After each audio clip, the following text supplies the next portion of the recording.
And we are the Coalition, loud and proud, outrage porn-free, civilly disobedient media broadcasting live on the worldwide Coalition Radio Network at coalitionradionetwork.com, facebook.com/the Coalition Radio, on the mighty Twitter at Coalition_radio, and of course the original mothership where we've got almost 8 years of interviews. Everyone from Gary Johnson to, well, I can't even begin to tell you. Folks from the ACLU, Cato, Heritage, progressive politics as well, Coyote RI, the decriminalization of sex work, the legalization of cannabis, the legalization of drugs, all the third rail issues in politics that, well, the mainstream media neither has the bandwidth, seemingly, or the desire to cover. Wouldn't be prudent, right? Tonight, this is sort of a special show. We're as much taping this as we are putting this out for a live performance because of the exigent nature of the attack on American businesses that's taking place across Main Street, America. Why do we say attack? Let me be very clear. I believe that this disease is a deadly disease. I believe it's to be taken very seriously.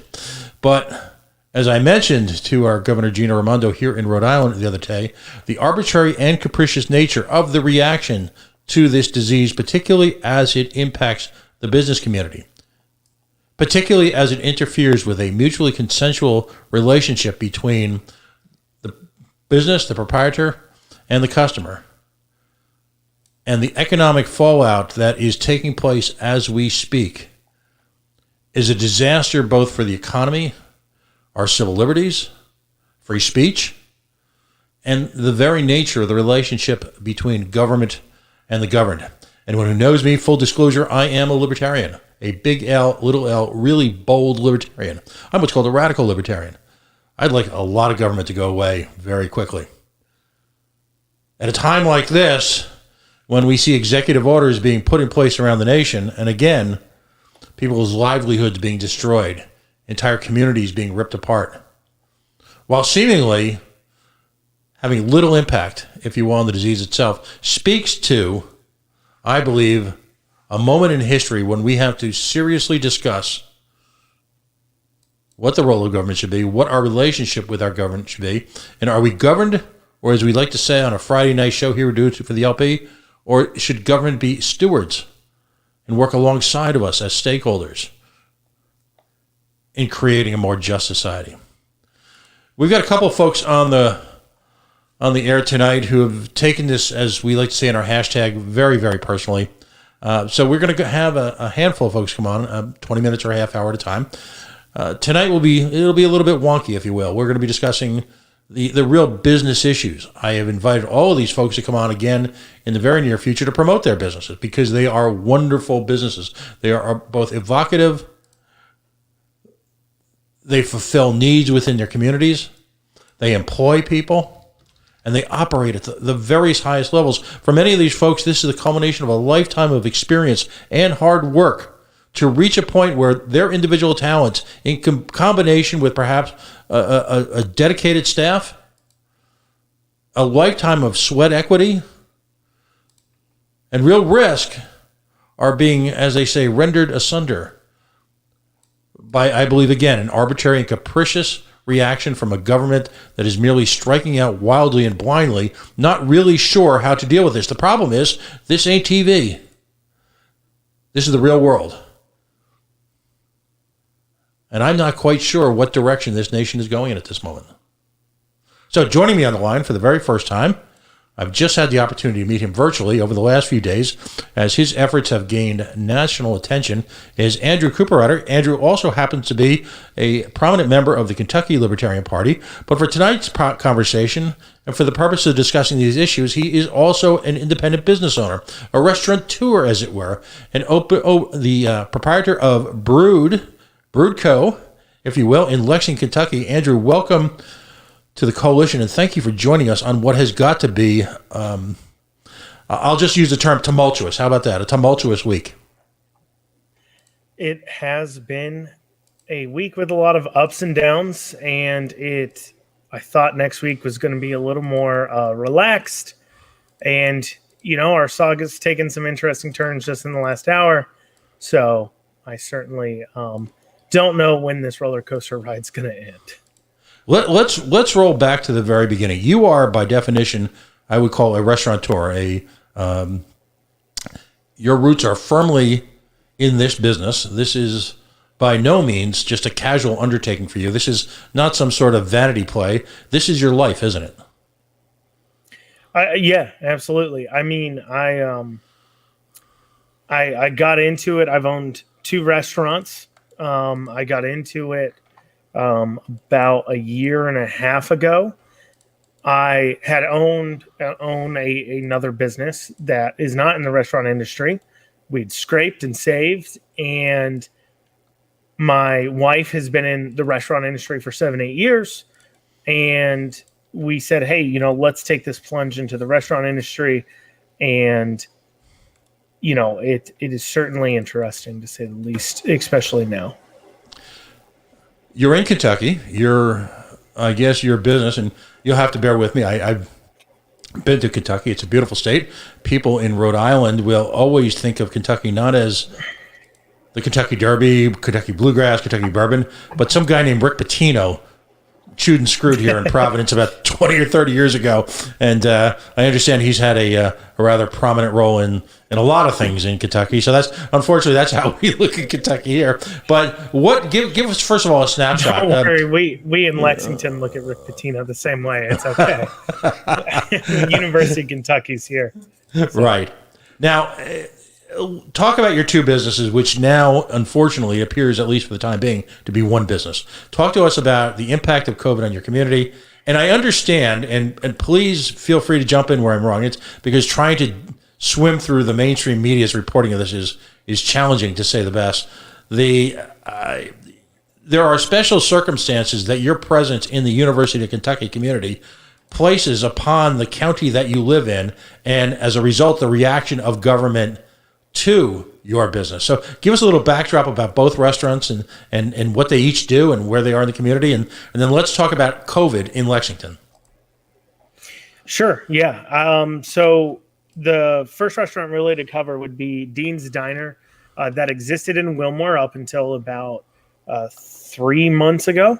So Dean's Diner is a very small diner it was in a old soda fountain shop. So a restaurant had been in that building since 1924.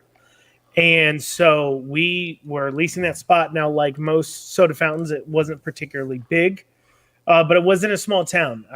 For dinner, you had the choice between us and pizza that could be delivered. And that was like it. So it was like us, who's open for dinner. There's a Chinese food place you could go to for dinner too as well. So us, a Chinese food place, and pizza were your 3 options for dinner. For lunch, you did get another option. There was another lunch place in town. So, we're in a small town, a bedroom community just outside of Lexington. For those, I don't know if bedroom community is a term you guys use. Yes. But okay. So yeah, a community where nobody works really in that town. They live in that town, then drive 30 minutes away for work. So when COVID lockdown hit, we'd actually started doing delivery just like 2 months before. So when COVID actually hit, that restaurant was doing better than it had, because this bedroom community now wasn't reporting into work. So they were getting food delivered or wanting to pick it up. Us and pizza being the only options for delivery in town meant that we certainly saw an increase in delivery and also in carryout. And so we were doing pretty well. And the government rolled out its PPP loans and EIDL loans. And like many businesses, we took advantage of them. And then the government opened things back up here, but they opened up restaurants with only a 33% capacity. Right. Which meant for my small restaurant, I had 2 to 3 tables at a time, depending on how many people were at a table, that I could serve at a time. It's a small town. Everybody eats at the same time. So essentially, I became limited to 6 tables a day. But now offices are back open, so people were not getting the delivery and the carryout like we were, because people could pick up food on their way home or what have you, right? Right. They weren't sitting at home cooking all the time. And so we saw our revenues drop pretty quickly. But we had these EIDL loans and PPP loans we needed to pay back. So we looked around Lexington and said, what's our opportunity here? To be quite honest, I was actually looking for a bar. Coming out of the lockdowns, we'd seen a lot of, bars and coffee shops closing up. And we came across a coffee shop that had closed December of last year, so about a year ago. But it had like everything in it. And I'm a coffee connoisseur, of course. Mm-hmm. And we said, hey, a bar sits there not being used during one time. A coffee shop is normally not used during another time. We could do a beer coffee kind of place, create a more social interaction, which played nicely with the 33% capacity rules, because our governor had said he wouldn't lock down again, to make that clear as we were making our decisions. And with the 33% capacity rule, this particular coffee shop is the largest square footage wise coffee shop in the city. And a lot of the other smaller local coffee shops, because they were not having these huge capacities, were limited to a table or two or three. And there was a large market of individuals, especially people now stuck working at home, and students, because the University of Kentucky had locked down kind of social gatherings. So we ended up finding a nice niche as a place where students and people who were working at home could go and actually sit and work and buy our coffee, and then into the evening as they were working, buy our beer, because there wasn't anywhere else to go. And it was a market opportunity, and it was a chance for us to kind of carve out a stake. And so we started doing that. We are a pour over coffee shop, if you know what that is. Do you guys have those up there? No, tell me more. Pour over bars. Tell me more about that. Pour over bars, it's a way of making coffee. And pour over bars, they don't do espresso. They do some different coffee drinks though. But the way they make their coffee is particularly flavorful and stronger in flavor by doing pour overs. And so we were a pour over shop, and it created an opportunity for us too to get people to try our product, because it's a little bit different than most coffee shops, and fall in love with it. And, we weren't doing amazing, because keep in mind, we were at 33, then 50, then 33, then 50, then closing at 10, and then 33, and then not being able to serve past 8, and then 50%. I'm just, different rules as far as when we had to close and the percentages and stuff. Well, and let's talk for that. Let's talk about that for a second. If you don't mind me interrupting. Sure. That type of businesses like yours, and I certainly, while it's clear I visit a number of food opportunities, I have never worked really in the food business. But it strikes me that when it comes to hours of operation, size, capacity, this type of menu, all of that, stability and repetition are probably very, very important, aren't they? Yeah, stability and repetition are important. Also, too, people, depending on what you are, a coffee shop doesn't run into this as much. Restaurants definitely do. It's not like, you have 50% capacity. So if you're serving, let's say at one time in a given day, you have a capacity of let's say 200, but in a given day you're serving 1,000. That's not really a big deal, because you can serve 100 over your 10 hours. No, people all eat at the same time within a few hours. People all eat lunch and dinner at the same time. So if you just hit capacity, you can't let in more people. You've just hit it. You don't really have the ability or the option. It's not like you can get those customers back. When they get hungry and they walk in and they can't sit down, they go somewhere else where they can. It's not like they're coming back later. That is lost revenue. And so that's a big problem. And then also, to your point, there is a certain amount of economy of scale going on with a restaurant. Mm-hmm. It is hard to get out dishes. It is easier to get out 100 dishes with a staff of 5 than it is to get out 25 dishes or 20 dishes with a staff of 1. There's a assembly line processes you use. Everybody's got a job. This guy does prep. This guy does, your salads and your soups. This person does the meats. This person does your sides. This person does your apps, right? So there's a certain amount of scale economy that goes into the restaurant industry that if you're not in it, you don't realize that when you take out quantity or you take out things like that, it becomes very tricky to even get out food in the same amount of time as you used to. And at the same time, it's not like your overhead, which is significant. I'm talking about insurance, workman's compensation, salaries, rent. More rent. Rent's the biggest one, yep. Right? They aren't scaled back because you're only allowed to operate at 33% capacity, are you?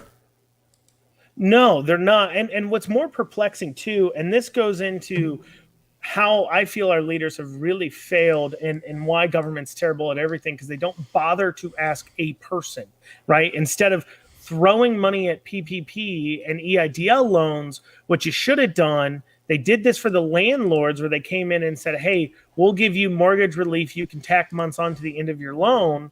But they didn't go in and say, and if you take that deal, you also can't charge your people rent. Because if you don't, that's the thing that crushes restaurants, at least. It is if they're not selling food, as long as you give them a notice they're going to close so they don't order more food. If they are not selling food, they don't have labor, they don't have overhead. All they have now is their rent and their utilities. And if you're not taking care of that, that's how you're seeing them close. So they offered relief to our landlords, our mortgage holders of our landlords, but not to the actual businesses that are taking up the spots.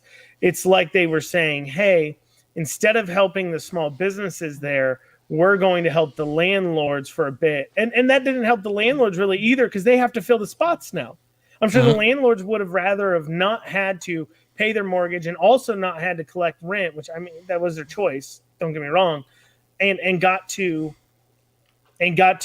keep a tenant that maybe has been there for 5-10 years. I mean, in Lexington, we're seeing restaurants that are staples closing. Restaurants that have been open 50 years closing because they cannot afford to remain open. They cannot pay their rent. Right. It's, again, those that can do, those that can't seem to end up in government. You're right. It's a beautiful point. I mean, the notion that, God forbid, they should sit down with an informed group of citizens and say, okay, let's have a conversation. Let's talk about what works here, instead of imposing. And as a libertarian, folks would say, well, wait a minute, you're looking for relief? Well, yeah, because, if you're going to take my business, and literally in this case, they have taken your business, and they have Fifth Amendment takings clause. Right. If you need to seize my business for the betterment of you're saying the betterment of my community, you need to seize my business and close it to help the community. That is a clear-cut case of the same thing they use for eminent domain, where you're now seizing my property and you need to compensate me for seizing my property from me for the betterment of the community. Sorry. Absolutely. No, absolutely. And thank you for making that point. This is, I interview libertarian candidates all the time, and I'm not trying to turn this into a libertarian hour, but it's astonishing when you ask a libertarian a question, they usually have a very direct, well-informed answer. So now, of course, you've got, and I hate to use this word, but you've got this schizophrenic approach by government that seems to change by the hour. They're toying. They're trying to, in a sense, manage. And by the way, folks, for whoever has thought that government micromanaging an economy in a socialist manner is a good idea, sit back, watch, and learn. Because you're seeing exactly what will happen when the and I'll go Ayn Rand on you, when the Wesley Mooches of the world decide to set up a committee and are going to govern how a business reacts to a crisis. Yikes! So now you find yourself in what situation? What did Kentucky do this week, and what did your county do? And give us the lowdown. Yes. So we ended up the restaurant out in Wilmore. We ended up having to close that, but we saw that coming a few months out, because we're like, we're seeing our revenues drop. We got these loans we need to pay it back. We can't, instead of welching on the loans or filing bankruptcy, we can at this moment pivot and recognize a market opening with a need for a third place, a place not home, not work, for you can work, especially in these times. And we recognize that. We're doing okay. I wasn't paying myself massive amounts of money or any money at all, really. But hey, we were able to pay our rent, pay our staff, keep going. And that was what was important. But mid-November, so like 2-3 weeks ago, it's hard to keep track of the days. Our governor said that restaurants were to end in-person dining depending upon their designation. So where this became important about UK is that around our state has a massive amount of counties. I forget how many, but it's like 118 or something like that. And each county, based upon their, positivity rate, is given a designation green, yellow, or red. And the governor's rules, as far as, like, for example, schools go, or the recommendations for schools, because schools here have a little more autonomy from the state, was that if you're in a red zone, you continue non-traditional learning. So, for example, my son, who just turned 9, is turning 9 a Tuesday. We celebrated his party the other day. That's why I forgot which day. I'm not a bad dad. But he hasn't been to school since March last year. He has not returned to in-person schooling at all. And the reason being is because Fayette County, Lexington, Fayette County, the city and the county are one and the same. They share the same boundaries. Has been designated red zone. And the reason why is because we have the University of Kentucky. So 2-3 months ago, the director of the Lexington Fayette County Health Department, on a Zoom call with the Fayette County School Board, said Fayette County will never leave red designation as long as UK is in session. And the reason why is because UK tests all their students so much, and because they're such asymptomatic carriers, that we will never leave red designation. Now, what is perplexing about this is, one, that is of course, it means the rest of us have to suffer because Fayette County College stay, or the University of Kentucky College stays open, and we'll kind of return to talking about that in a second as we talk about the hypocrisy of all this. But it affects everybody else in the city as far as what they're allowed to do. And what is also concerning is University of Kentucky students, generally speaking, go to the same places. They communicate with each other. They're not visiting old folks' home. And in the age group in this estate, age 20 to 30, we've had 1 death in the entire state. It's not particularly concerning for a bunch of college students to be getting COVID. Especially when they're not going to go see their parents or their grandma because they're away at college. In fact, they're the least concerning group to getting COVID, but however, because their numbers are so high, because they just don't care, because they're not concerned about it, it has made the county be in red designation, which means that our indoor dining of restaurants as of November, I believe, 17th, had to close to indoor dining. Now, for my coffee shop, that meant pretty much the death of it. As a coffee shop where people come and sit and work, and that is the need we fulfill in our community, to now tell us we can't do that kills us. Because remember, we're a large coffee shop, so we have a rent to match. We have a rent to match our square footage.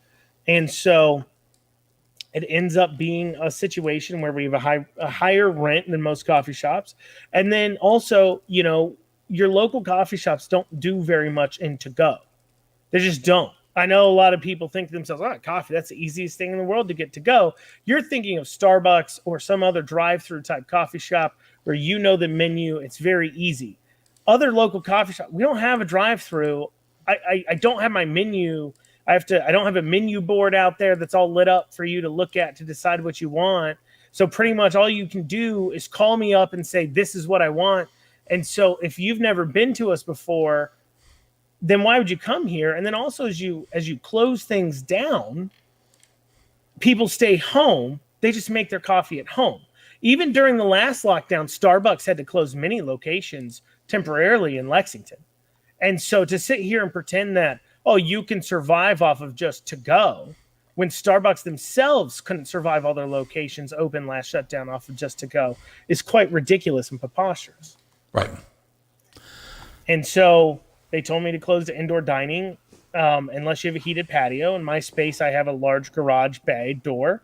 I opened that door. The health department came in about 4 or 5 days into the lockdown and said, hey, you have people eating in here. They need to leave. And I said, I can open that door more if you want.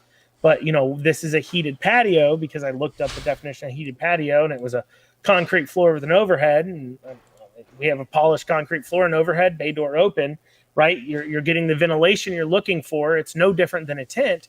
It's fine. And she said that wasn't good enough, and I'd had to close the indoor. And knowing what that meant for my business, I said, no, I'm not closing the indoor seating down. I'm not closing this area off. And that started this path that we have been on, to where we have been on quite the path. I guess that catches you up over the last, I guess, two-ish weeks. Right.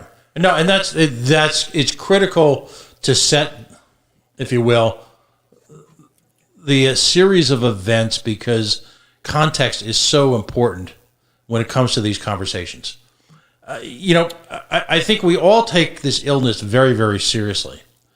I think what a lot of folks are tired of is this scattershot approach that by weaponizing government, you can indiscriminately essentially ruin people's lives. And I think too, so take our state, right? The reason why restaurants were closed, and as we're seeing with my court case, is because KRS, Kentucky Revised Statute, which police follow, they actually don't enforce the governor's mandates. That can only be enforced through executive branch administrative things. So the only reason why you can close indoor dining to restaurants and that be enforceable is because of the health departments that already administer a licensing to the restaurants. So if the health departments couldn't administer a food license to the restaurants, it couldn't be weaponized against restaurants that don't follow mandates. And that's what we're seeing in my case. And that's why you don't see some of these things closing, such as, in our town here, you can go to a local strip club and still get a lap dance because they don't prepare food at that establishment. And so you can't sit down and drink a cup of coffee and keep my main age demographic is 20 to 30, had one death in the entire state, but you can go have Destiny give you a lap dance down at the club. And that doesn't make a whole lot of sense at all. No, it doesn't. We've got a case here, and we're gonna. I've been in touch with these folks. We've got a gym club, for example, where they're in a fairly large mall, and they are the only business closed in that mall. And at the other end of the mall is very nice people. They run a Stop and Shop, which is a division of Food Giant or Giant Food or whatever, big stuff. And you've got people.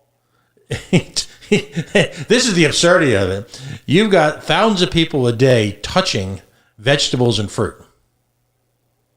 As they and I would hope at this point most people would be not doing the full frontal on food, but loosely packed food, which has been removed, has been placed in a truck, stacked in the truck, removed from the truck, put into the produce aisle. And hopefully I'm not grossing anyone out with this sudden realization.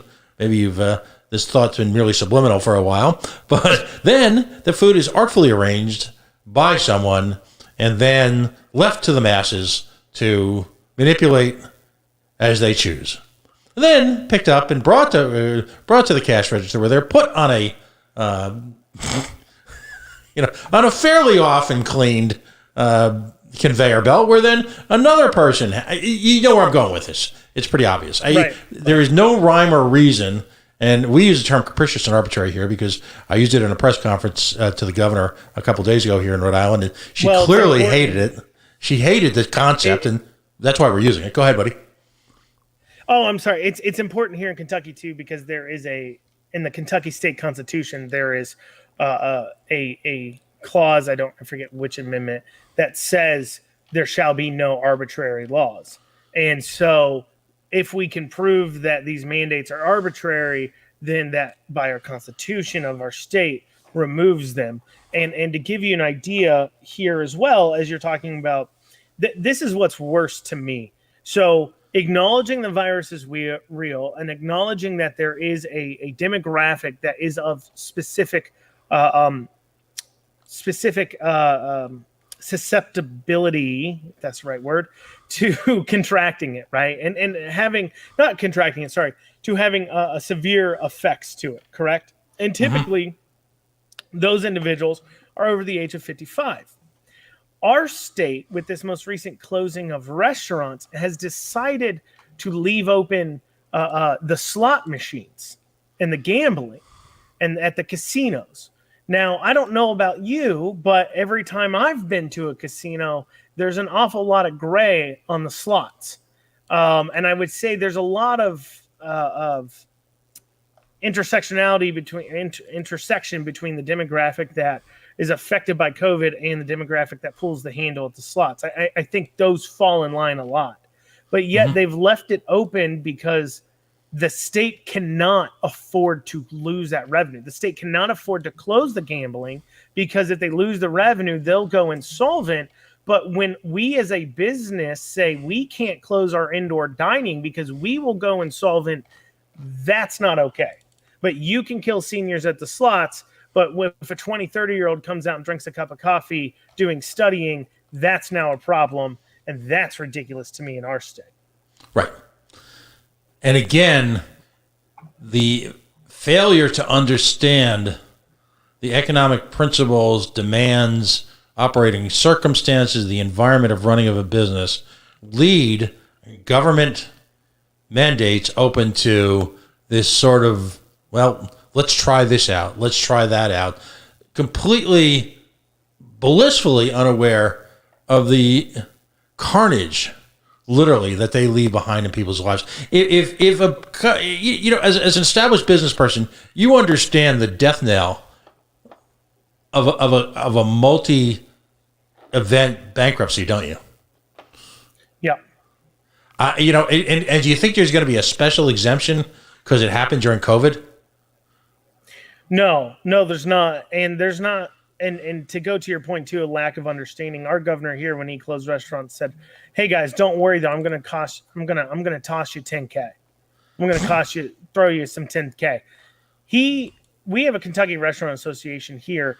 He told them 6 hours before his press conference he wasn't going to close indoor dining, and then he did. So when he goes, "Oh, don't worry, I'm going to give you this free $10K." Some restaurants, for those who don't understand, have bought $10,000 in food to cover their upcoming weekend. It doesn't even cover their food bill that they just put in place that they're now not going to be able to sell because you just closed them to indoor dining. Let alone if I've got 50 staff, great. What am I going to do? Toss them each $200 and call it even? I mean, that is a lack of understanding of how these businesses work. Even for us, a coffee shop, $10,000, our rent is $3,700 a month. Our utilities on top of that's another $400 or $500. That puts us at $4,200. You lock us down for a month and a half, 2 months. It's gone. It's all gone, and that's before we've paid anybody. And so, it is.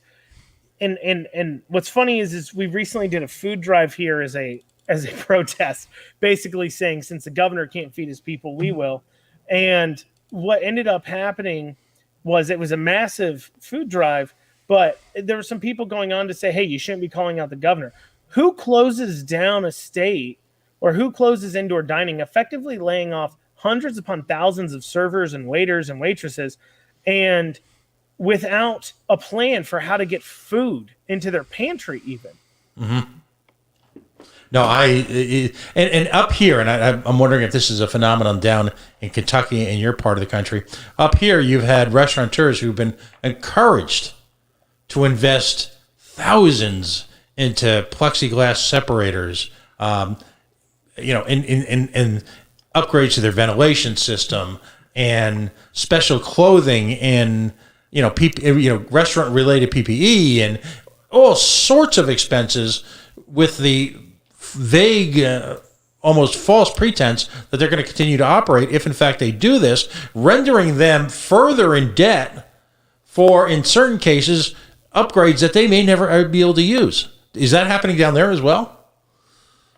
What we're seeing down here is a lot more of a community push to not understand. So, for an example, 2-3 days ago, we had 2-3 inches of snow, right? Mm-hmm. And it was cold. So what we're seeing here is these large investments they expect you to make into elaborate tent setups that, because of my case specifically, they have now ruled has to have 50% of their walls missing. And so you end up with people like Malone's, which is a upscale restaurant here, constructing a giant tent out in their parking lot, having to remove 50% of the walls. So they're pumping heat into it, trying to remain the 50% clear, though. And on one night where it was particularly cold and snowy, they just had to close. That tent setup they have out there is thousands upon thousands of dollars. I mean, it's a very nice tent setup with heater system set up. But yeah, if they've already had to close 2-3 nights out of the entire last 2.5 weeks of the closures. So it really doesn't make much sense. It really doesn't. And I think that is what I think that is what we're seeing here, is an expectation too. I mean, people literally online, are my community, people from it, literally asked me why I couldn't just put up a tent. I sell a $5-6 average ticket item. You really think I can throw up a tent that then when it is snowing and cold, nobody wants to go sit in, because who wants to sit in a tent for hours on end trying to do work on a computer? Also, you got to work on a computer, so I got to run power lines out to the tables, extension cords so you can plug into. It's a complete lack of understanding of how the entire industry operates. But that's what we're seeing out here. We're seeing a big investments and pushes into elaborate tent setups that with the promise that if you get down the numbers, you can be allowed to open up on the inside. And then when it doesn't happen, they want to be like, well, it's because the 20% of people that don't wear masks or 30% of people don't wear masks. And listen, I only have a high school diploma, but even if only half the amount of people were wearing masks, shouldn't we see case numbers go down, not up? Like for every percentage of the population that puts on a mask, you would see some sort of reduction, I imagine. And it's just done nothing but go up with the more and more mandates and rules they put in place, the more it goes up. Right. It's a terrible mix of the absurd and the obscene. Folks, if you're just joining us right now, Andrew Cooperrider of Lexington, Kentucky, who operates in a house of, if you will, a house of culinary worship, covering both coffee and beer. Holy cow. I want to just go down there now. Is joining us. He's talking about the challenges he's facing as a member of the dreaded private sector, an entrepreneur, someone who employs people, creates wealth, as well as provides valuable services to the community. I mean, coffee and beer, pretty much that's what, 2 out of the 4 food groups? And yet is facing, and I don't want to make it feel any worse late on a Sunday night, but is facing literally a death battle, steel cage death match with the government, who seems hell-bent, not just to his businesses, but businesses across a variety of quote-unquote red-lighted counties in Kentucky, to use the power of government to essentially eviscerate them. There's no nice way to say it. I'm dancing around words, but holy cow. Now, and folks, stick with us, because it's a special show. It's a little bit late on a Sunday night, but we're going to have this in replay and in loop tomorrow, and well, until we get the message out. Joining us in the next segment is going to be Luke Renchan and Kate DeCosta. They're from Rhode Island. They represent wedding planners and entertainers in the Rhode Island market, both Providence and Newport, Rhode Island. And they're going to tell their story and make a case for their community here in Newport. Andrew, where do things stand right now legally? Are you still in operation? So this is where things stand legally is, so when they came in to close me for indoor dining, and I disagreed, they then surreptitiously pulled the Fayette County Health Department pulled my license to operate as a food preparing establishment. And I said I was going to keep going anyways. So I kept serving food anyways, following still all the same safety guidelines that were in place right before the closing. And they then went to a judge and asked for a restraining order to stop me from serving and preparing food. And the judge granted the restraining order that stated I could not serve and prepare food. So we don't serve and prepare food. We're an event venue. And it just so happens, though, that oftentimes outside you can find yourself a food truck that also tends to sell coffee.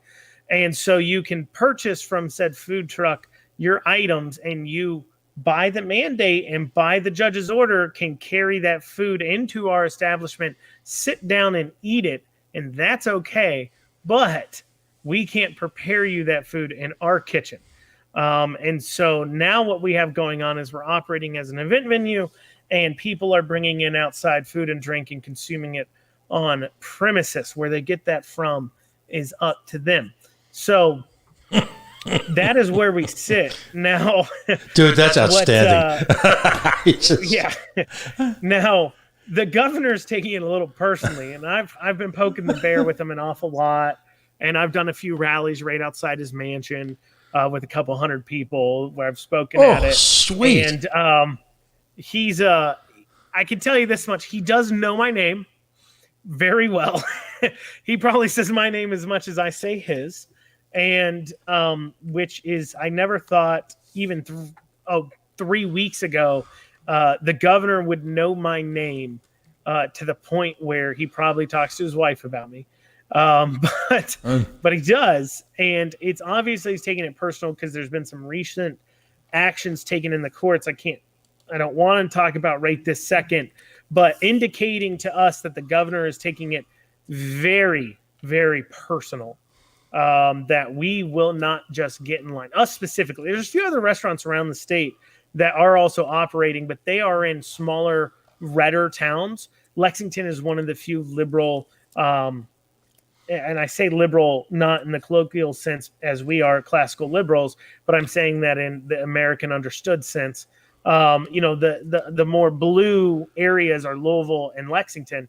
And Lexington being a blue area, being in a major metropolitan area, and me being the only place in the city that's like that, pushing back, he really doesn't like it.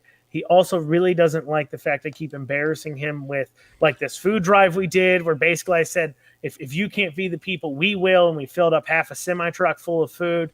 And then we did another thing where, with the food truck thing, the news even came out and covered that. And I'm like, no, this is okay. If he bothered to talk to anybody else before he wrote these orders, he wouldn't leave these glaring loopholes in there that anybody who's from the industry would tell you immediately, yeah, I can park something outside to make my food instead. And that's okay. You're leaving an opening here. But, yeah, so we are right now operating that way. We have his mandate is supposedly going to lift next weekend. He's making noises. We've inspired some restaurants in Kentucky to sign a petition that says they're opening up when this current mandate expires here in a week, regardless if he issues a new one or not. We'll see if they stick to their word. But based upon some of the actions recently behind the scenes with us, I am getting indications he is going to reissue the mandate for no indoor dining because he wouldn't be coming after us so hard if he's planning on letting it expire. This would be Mr. Beshear, of course, right? Yeah, that'd be Andy Beshear. Mm-hmm. Absolutely. By the way, quick curious question. I don't know if you know this, so I'm not trying to put you on the spot. The Fancy Farm Picnic is quite the event in the state of Kentucky. Was that held this year? It is. I believe it was held this year. Oh, okay. I believe it was. I believe it was held this year. It helps when you have some guy named McConnell, and all of a sudden it goes out to... It really doesn't. It really doesn't for our state. You know what's going on with the Brent Spence Bridge here? Do you know about that? No, I don't. Tell me more. Okay. So there's a bridge that connects northern Kentucky to Cincinnati and crosses the Ohio River, right? Okay. Mm-hmm. It's the Interstate 75 bridge. It's a pretty serious bridge, right? Right. It has been falling apart forever. Mm-hmm. And it's been falling apart forever. And recently, like a month and a half ago, there was a semi-truck explosion on the bridge that effectively closed the bridge. So now it's closed. So now to get a drive to, let's say, the Bengals Stadium from Lexington that used to take about an hour and 45 minutes now takes you about 2.5 hours because you have to go around up to another bridge. It's causing a lot of economic depression up in northern Kentucky. And it's just now getting fixed. But people had came out over the prior years from the state saying this bridge is not safe. It needs to be fixed. Now, the reason why for Kentucky especially McConnell sucks is because not only is he the Senate Majority Leader, His wife is the Secretary of Yes. Transportation, I do believe. And so the fact that Kentucky's roads aren't paved in gold, the fact that we have a bridge that one semi-truck accident closes it for 2 months tells you he has failed Kentucky drastically. Right. And that's just a great example of classic GOP not doing anythingness. Right. I became familiar with the Fancy Farm event because in the last go around they excluded the Libertarian candidates from speaking, and it's interesting because you've got a church hosting a political event with that church having a political committee, which is in defiance of literally everything. I mean, that's just amazing. Yet they get away with it.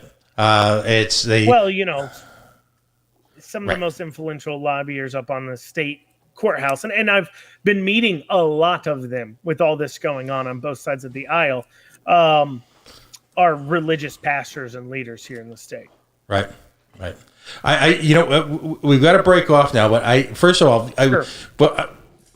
to put you on the spot with a question, and then I'm going to allow you, please, to engage in what we refer here to as shameless self-promotion, because if there's a Liberty person out there, whether you be GOP, Big L Libertarian or not, and you find yourself in the coming months anywhere within driving distance of the city of Lexington, Kentucky, out of pure protest, one must appear at Brewed, and engage in a massive influx of again, two of the major food groups, which of course is caffeine and beer, and must do so. We don't serve beer right now because ABC has pulled our liquor license. So. All right, that's right. So get caffeinated to an excruciating level and support businesses, which is the bigger point tonight. The biggest point of all, that it's critical that people of goodwill who are fully cognizant of the challenges of this disease and are not shrinking from that one bit, but at the same time understand the economic importance both for now and going forward to ensure that we have a small business base while simultaneously protecting our civil liberties. It is critical, damn critical, that you find a way, and I understand that people are challenged now financially because of this, but find a way in any way possible to support businesses like Andrew's who are literally putting themselves on the line.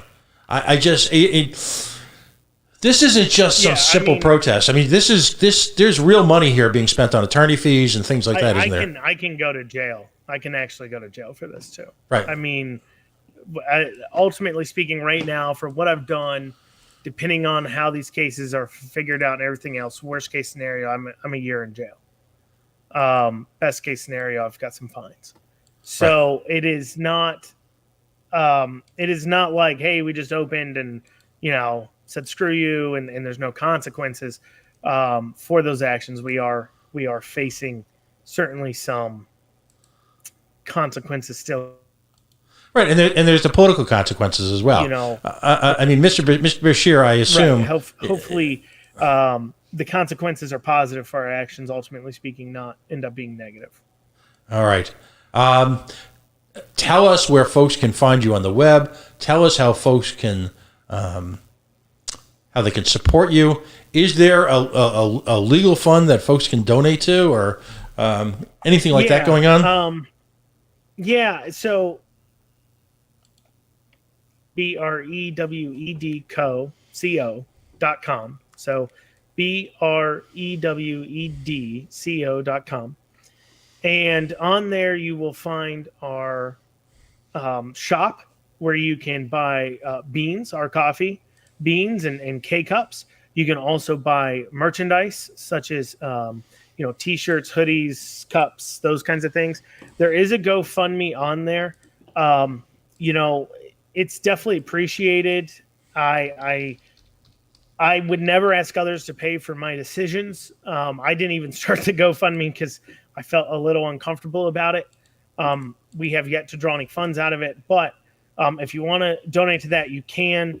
The donations, if we don't end up using it for our legal fees and battles, it will go into a fund of sorts to help with small business concerns, such as fights we have in our futures, we're going to get a little more involved in some things like minimum wage fights and unemployment insurance increases that we're going to be seeing here in Kentucky.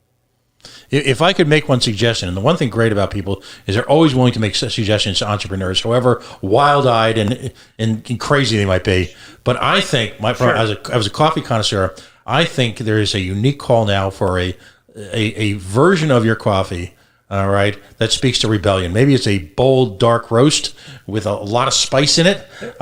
Something that can be the Brewed Rebellion coffee, because damn it, I'll order it. And if there's a T-shirt or a hoodie that speaks to your insurrection, the Brewed Battle of There is a T-shirt. Excellent. There is a T-shirt. There's a T-shirt that says, "The first revolution started with tea. The second begins with coffee." Oh my God, that's got outstanding. Our logo on it. Just do me a favor, put that on the front page, and we'll share that everywhere. That's outstanding. Oh my God. Yeah, that's a good shirt there. That's a keeper, buddy. That's a keeper. Andrew, I want to get you on again in the next couple of weeks so we can just talk coffee and talk business and promote to other folks. Assuming I'm not in jail. No,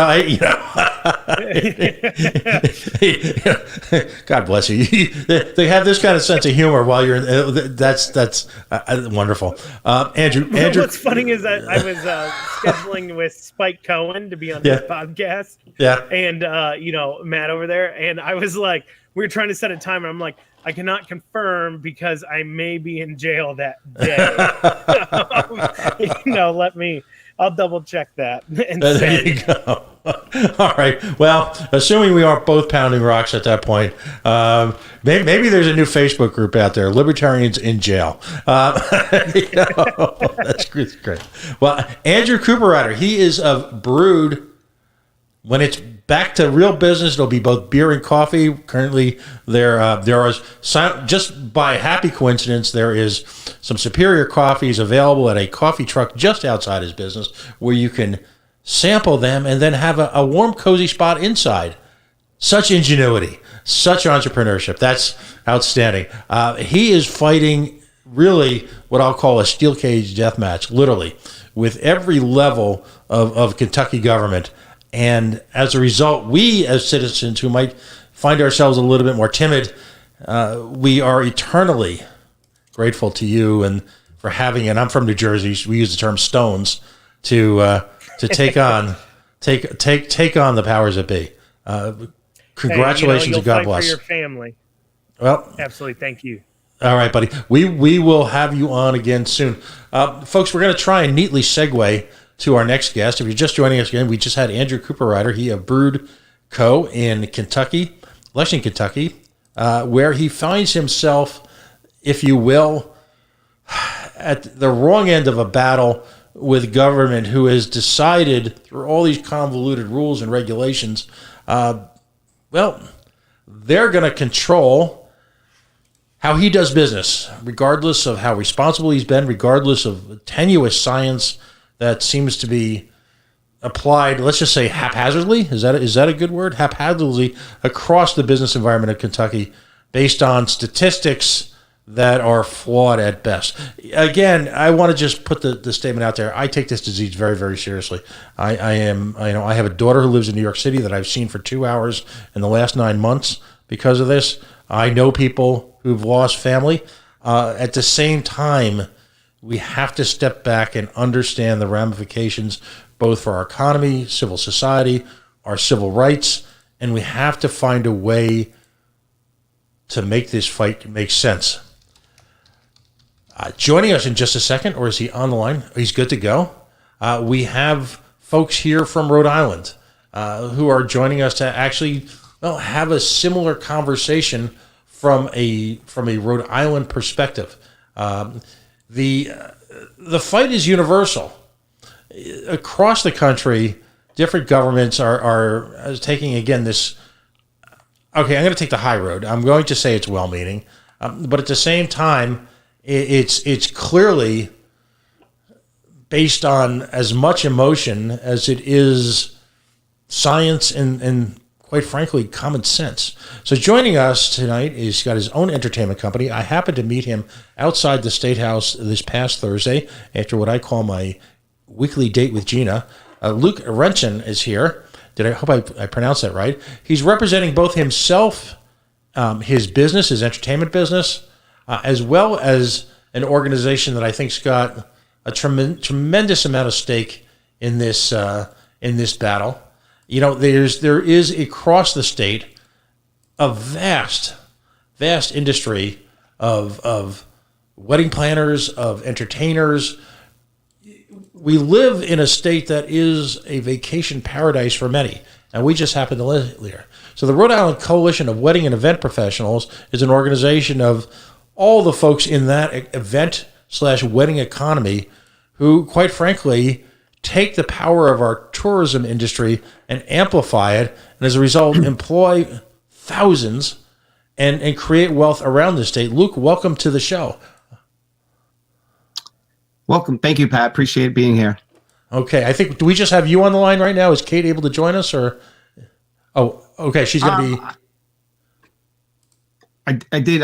She should be on, or she should be connected now, if not already. Oh, she's not. She's not in the studio yet. All right. We'll look for her to join us. Let's get started, though.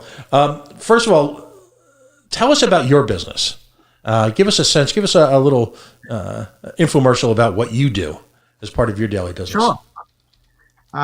Basically, it's a family business. My dad started it back in 1983, and he actually owned a music store prior to that. So for us, it was all about music. Everything we did was music, and before you knew it, it was something that just a passion of mine. And before you knew it, we're 10 DJs, into it with photo booths, lighting.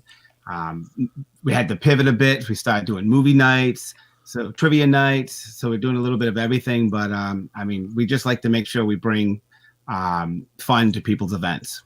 Right. A stunning website. And as I mentioned with our prior guest, in a sense, tonight we're almost forced to focus on the political, but in the coming weeks, I'm going to have Luke and Kate join us and really just promote their business, engage in what we call shameless self-promotion. You can find out more about Luke Renchan Entertainment at lukesent.com, LUKESENT.com. A beautiful, gorgeous website. Weddings, corporate events, celebrations.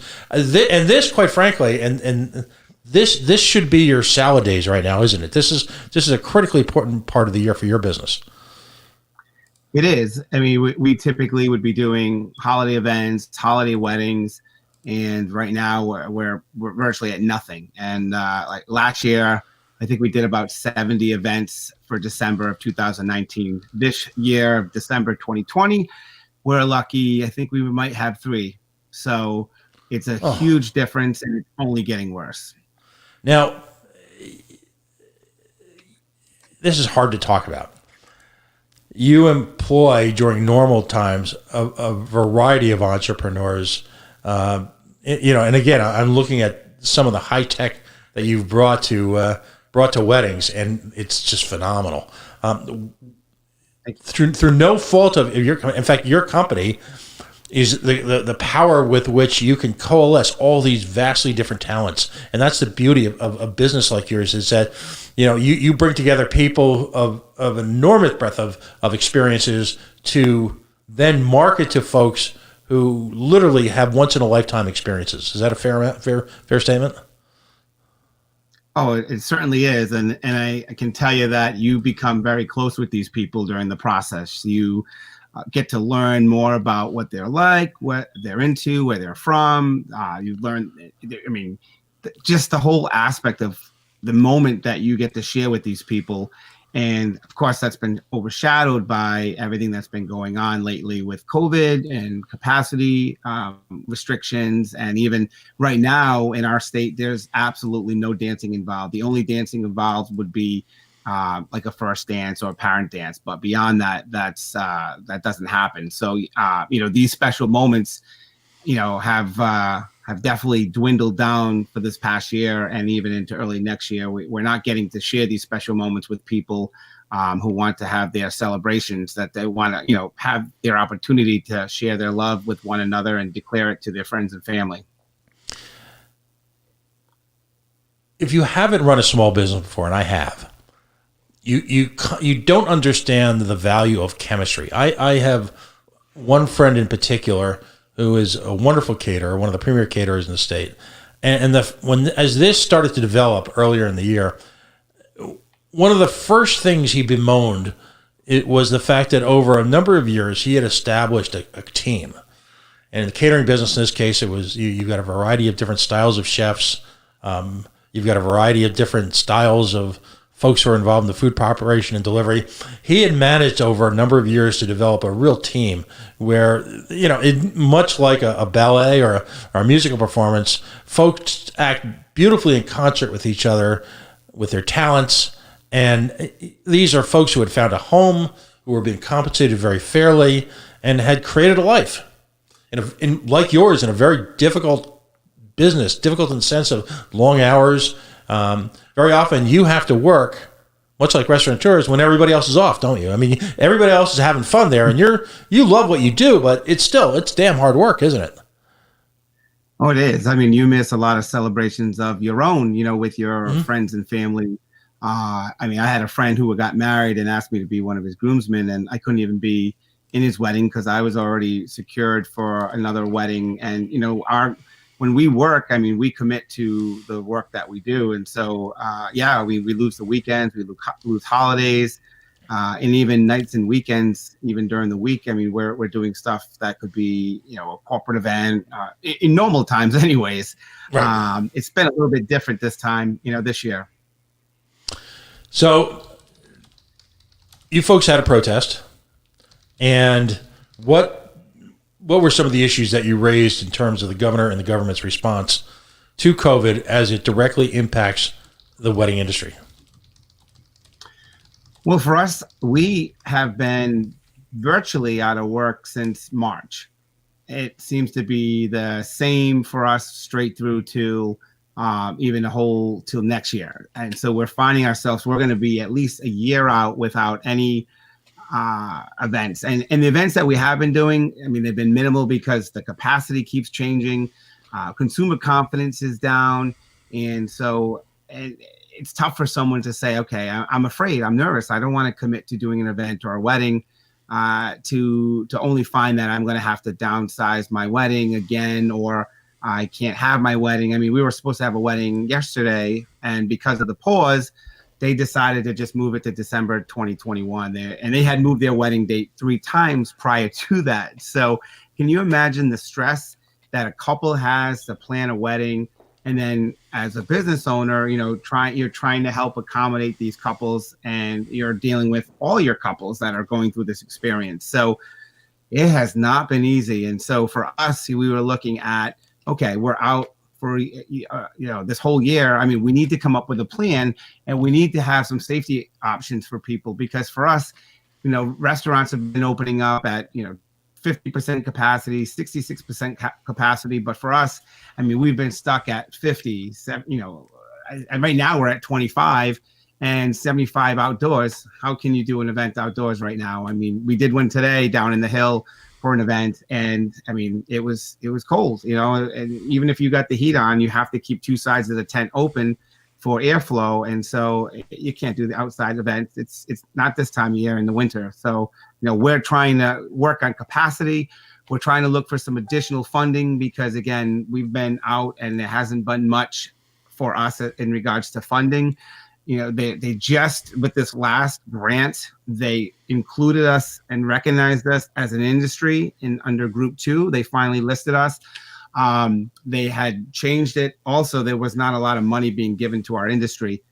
Finally, the day before our rally on Wednesday, they changed the numbers. It was supposed to be based off of net receipts. They finally changed it to gross receipts. And so that certainly has helped. And that'll give some people some money to get through, but I still think we need some more, because we're not just out 2 weeks or a month. We're virtually out a year, and even then, we don't even know where we're going to be after that. I had a good friend that I work with who was supposed to have gotten married at one of these destination weddings, and it's funny, I work in an industry that's very challenging, and yet here, this is the one gentleman who's sort of an adult in the room, and he's very responsible, and analyze things. So he had actually taken out event insurance for this. I'm and as a result, he did not lose thousands of dollars in deposits. I'm sensing that insurance is probably not really available at this point. So the long-term impact, you talked about a crisis. I'll use the term crisis in confidence. Is this sort of, and again, I hate to use this word, I just can't think of a better one. Is this sort of haphazard schizophrenic approach to ever changing the rules? Is that having a profound impact on long-term confidence in the consumer? I feel that the consumer is just they're unsure, and they keep seeing this roller coaster. So it goes from, okay, we're going to be able to do 100-person wedding to, okay, now you can do 25. And even during these scenarios, they're telling people, okay, well then if you had it booked for a year out, you can get permission from DVR. You have to apply for the exception to get the wedding. So it's like if you plan an event, especially in a wedding, it's 6 months, it's a year, it's 2 years out. So when you start looking and you get closer, these people are sitting here saying, okay, I don't know what's going to happen. I don't want to have 50 people at my wedding because I have a lot of family, I have a lot of friends. The biggest thing is the complication for us is people want dancing. And so that's not even in the cards right now. I mean, we talk about this. We have a phase plan that we are going to be talking with actually Commerce tomorrow. And so hopefully we have an opportunity to present. And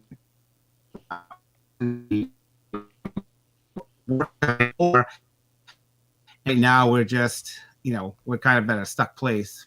Right.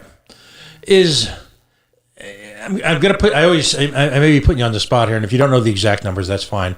Can you give us a rough estimate of how many Rhode Islanders work in your industry? I mean, it's hard to say. I mean, I will tell you that, I mean, we're the biggest for such a small state. I mean, we're a huge destination for weddings. So, I mean, in any given time, you can, I was looking at the numbers that people sent over to us because we had people fill out. I can tell you that we're down employment wise, staffing wise, we're down 75%, if not more, of what people were working. So, I mean, these big catering companies that we had, I mean, those numbers are down. I wish I could give you more of an exact what we had overall, but I mean, it's this is a huge industry for Rhode Island because not only does it bring in weddings and people to celebrate, these people stay overnight in hotels. They spend money at restaurants. They go shopping. They do different Rhode Island tourist things. Maybe go visit the mansions, go down and see, a museum and different things like that in Providence. So weddings are a big industry here. And I feel like up till now, we haven't been recognized as an industry, with the ability to say, okay, these people are hurting. I mean, they're struggling, and every time they try to push forward to get themselves ahead, we get 3 steps back, we're considering this like our dark winter coming up because nobody's going to be doing events. And I mean, we hope they do. I mean, we're trying to do incentives and we hope, we can open up a little bit more. But, I have to say we have our reservations. And the other aspect of it is when we book, like this is what we call our engagement season, anywhere from Halloween to Valentine's Day, people start booking their weddings. And right now, they're a little bit uncertain. And that's a lot of these businesses would get their down payments from these wedding reservations and they're not getting them. Right. So cash flow is critical. The compensation you're getting from the state is, I would imagine, just barely covers some of the overhead. And I hope I'm not mischaracterizing the nature of employment in your business, but there are an awful lot of freelancers in the wedding industry, aren't there?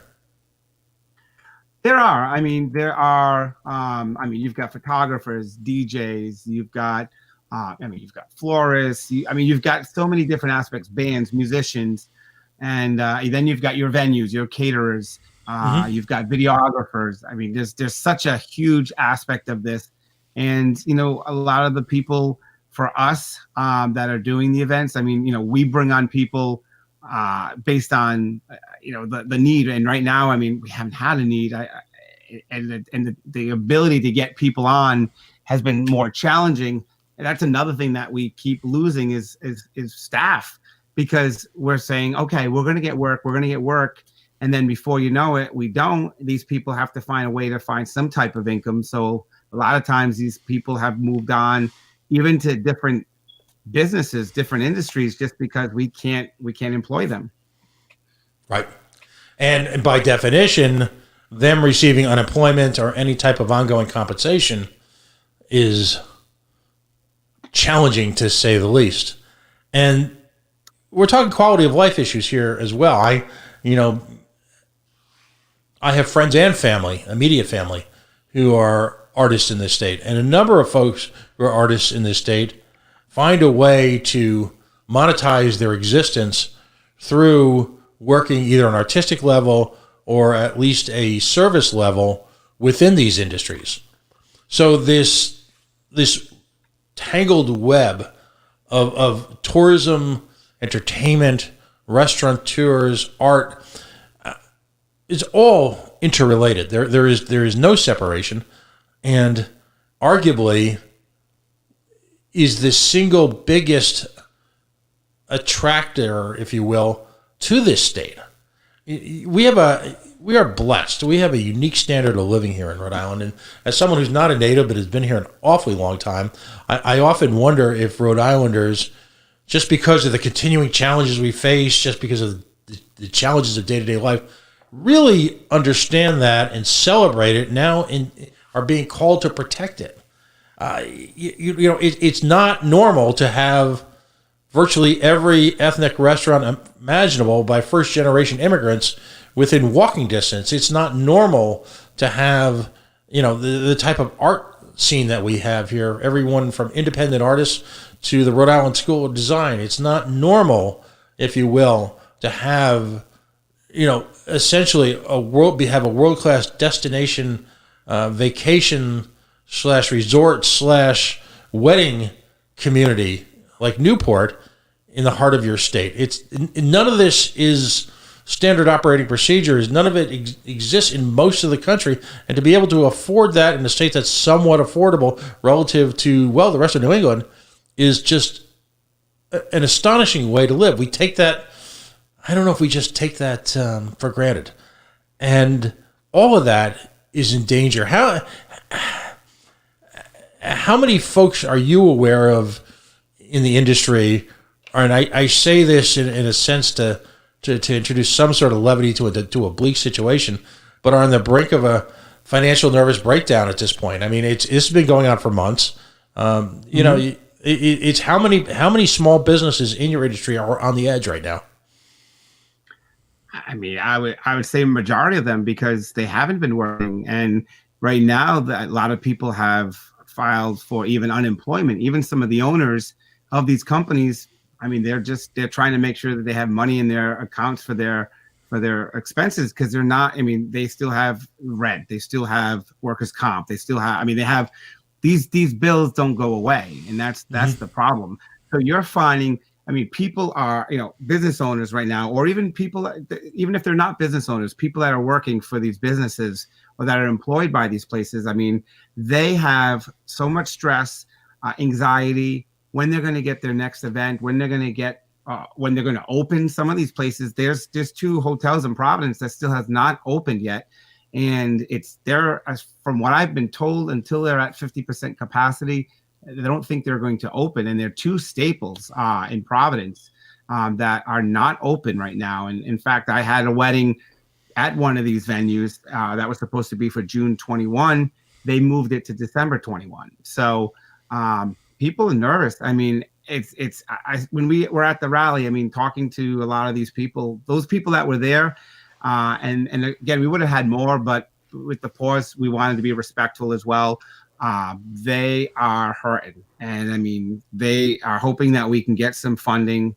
Luckily, this new round of pause funding will help to a degree, but it's just a drop in the bucket. But it's a start for us. and we need to work on something and something quick, because as we all know, the funding kind of goes away like Cinderella at midnight, December 30th, it's all done. So they have to have the funding out. And so we're hoping that we can work in some additional funding for us. Because again, as I mentioned earlier, a lot of these people they don't know when their next paycheck is coming. They are just, they're living on the edge. There are some places that are just, I know a caterer who just shut their lights down. They shut everything down. They have a computer at their house, and they're just trying to hope that they can get through this winter. Right. Talk to me about restarting a business like this. And I want to, what I'm trying to do here is responsibly puncture, if you will, urban legends and myths. Let's look at a business like yours. You've got a lot of money invested in just hardware. A lot. Mm-hmm.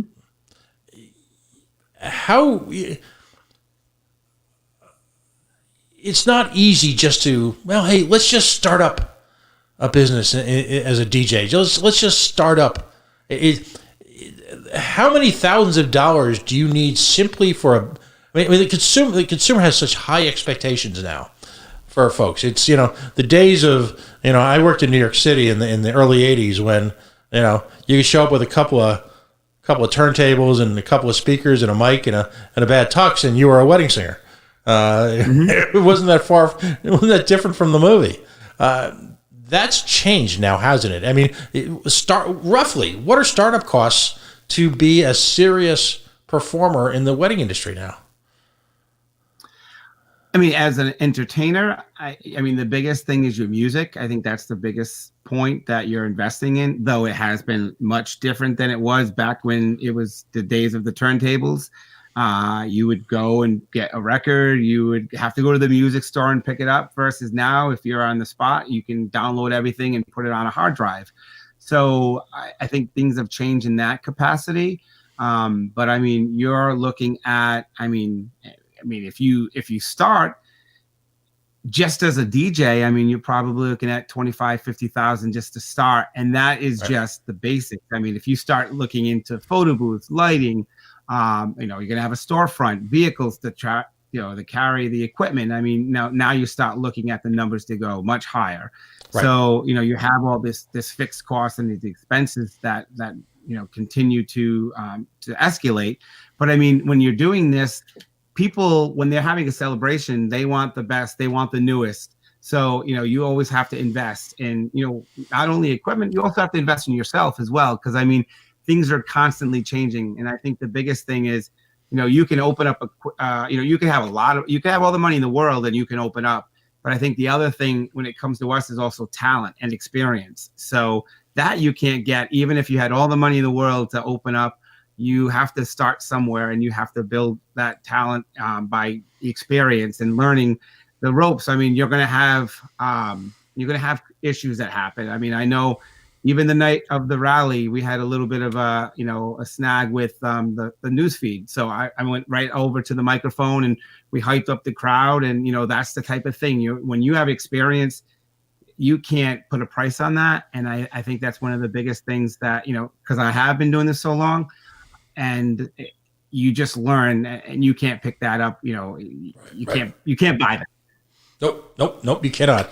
And you cannot recreate the chemistry and the personalities and the skill levels, the raw talent, in as well as the venues that exist in Rhode Island overnight. So what I fear personally is in some of these industries, and I don't want to be that nattering nabob of negativity, as someone once said, but what I fear is that we will not be able to easily recreate some of the panache, the fun, the excitement, the type of venues and hosts and talents that we have in Rhode Island. It's just, you don't just reopen. There's magic, and there's years of hard work that happen behind the scenes, and to someone not having had an insight into a particular industry, whether it be starting a restaurant or any one of these facilities, I don't know if the public is fully aware of the challenges, the financial challenges, the complexity, and all that's involved. Again, this isn't break it and rebuild it. We're facing challenging times going forward. If we can't save your industry, then the ability to monetize the few, if you will, gifts that we have here in Rhode Island, which is, of course, Newport, which is, of course, our beaches, which is, of course, our restaurant scene here in Providence, and all the good things that come with it. I fear for us as a state. There are thousands and thousands of jobs at a first level, and then thousands more that depend on the wealth and income generated by your industry. It's a 5-alarm fire. And I just don't sense now the urgency in government. Now, you're meeting with folks at Commerce Corp, so I certainly don't want to, I'm not going to I wouldn't dare put you on the spot with that. I know that I believe Mr. Pryor and his group are open to having a conversation. I just wish you the best in impressing upon them the severity of the situation, and also a need to have real input from the leadership of your organization, so that I'm not going to put you on the spot and ask you, but my spidey sense tells me that there hasn't been the communication between a variety of industries in this state and the folks who are involved in our reaction to this crisis as should have been. I'll just leave it at that. So I wish your organization nothing but the best. I hope you realize that we and a lot of people in Rhode Island are grateful for your talents and your efforts and how you make this state different. Again, I can't say it often enough. I've lived elsewhere. Rhode Island's very unique. And it's a very special place filled with very special people at a very special time. And we have to, as a community, support organizations like yours and fight like hell to make sure that you're treated fairly and you're accorded what you need in order to get back on your feet, hopefully this spring. So I tell folks how they can find out about your organization, and tell folks how they can find we call this shameless self-promotion, but we want you to engage in it. Give us a picture of how they can find you and your organization, and we'll get you back on. We'll get a bunch of your folks from your organization on, and we'll get them in front of as many Rhode Islanders as we can. Perfect. Well, we appreciate it. And you can check out our organization, ricwep.org, RICWEP.org. Also on there, you'll find that we do have a petition. We are almost at 2,500 people. We'd love to get some more signatures on that. And that's about reopening and reopening safely so we can get the capacity numbers open for us. Because again, the numbers being so low, it's hard to put on these events. So, we do have some safety procedures that we have developed to make that more of something that, we will be able to hopefully get Commerce and everybody on board to agree with. That's one of the things that we'll be talking about at the meeting tomorrow. So feel free to jump on our website here, and there's the petition for you guys to sign. There's also a lot of information, tells you a little bit more about who we are and what we've been trying to do. There's the petition right there that we just passed there on the left. We just had our rally there. So yes, right there it says sign the petition right there. And again, this is if you could, we would love your support there. We're again trying to reopen our industry there. And we also have a Facebook page as well. So if you're in the industry or if you want to support us, feel free to check us out, Rhode Island Coalition of Wedding and Event Professionals. And again, we could use your support. Well, thank you very much for joining us. It's Luke's Entertainment. We're going to get a few more of the folks we were going to have on earlier tonight, but in the next week or so.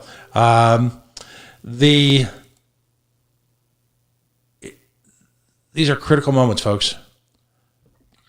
Go to Luke's business. Go to a variety of the businesses in the state. Find ways that you can help these folks out.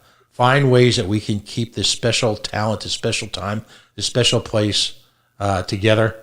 And I'm confident because the sheer force of will that I've seen evidenced by Rhode Islanders, in particular Rhode Island business people, has brought them has held them well over these last few months. We just need to get over this last hurdle. So, Luke, again, my best wishes for all of you in your industry, and let's keep in touch. And like I said, let's promote the hell out of folks who do what you do, and get them in front of Rhode Islanders and get them some work. Fair enough? Yes, thank you. We appreciate it, and we appreciate you, having the time to talk about our organization tonight. All right, buddy. We're going to take a quick break right now. We're going to bring on. Let's just see. Is Mark in? Mark's on hold. We're going to bring Mark Rutherford on. Luke, you may want to listen in, because Mark Rutherford, who's joining us now, is a premier constitutional lawyer and has been studying these events closely. We've had him on a couple of times on this our little network here to discuss some of the legal implications involved, sort of a national level, but understanding that so much is governed by state law. Folks, we are the Coalition, loud and proud, outrage porn-free, civilly disobedient media, broadcasting live on the worldwide Coalition Radio Network at coalitionradionetwork.com, facebook.com/the Coalition Radio, on the Mighty Mighty Twitter at Coalition_radio, and of course, the mothership, the original ship at coalitionradio.us. Joining us now is someone that I'm proud to consider a friend, who's I've worked in the trenches alongside with from afar, if you will. He's based in Indiana, but at the same time, we've got similar inclinations in terms of the importance of independence, self-ownership, personal responsibility, and a desire to let people be free to pursue their own lives, their own dreams, their own relationships without someone interfering, without someone telling them what to do, without being that sort of oppressive, intrusive force. I'm talking about Mark Rutherford, attorney at law. Mark, are you out there? And welcome back to the Coalition. Well, thank you, Pat. Thanks for having me back on. It's been a very interesting last hour and a half or so. You're from two very distinct places in the nation. You're seeing firsthand the impact, as well as the fortitude of people facing unanticipated challenges. It's Mark. I mean, sometime we could do a show talking about how people react when all of a sudden crisis is dropped on them, and it's you just listen to a couple people from whom the human spirit is profound, and who can smile and laugh and fight back and against challenges for all of these folks. Professions in which they've engaged in for a lifetime, professions that they've got tremendous investment in, professions that they really personify, that are part of their DNA. It's both horrifying and humbling at the same time to meet these folks and understand in the flesh what they're facing. Mark, tell us a little bit about your background. We've had you on and put you on the spot in the last moments with constitutional questions of all type. But tell us a little about you and what's happening. You're based in the Indianapolis area. Indiana has had their own challenges and their own issues. What are you facing there?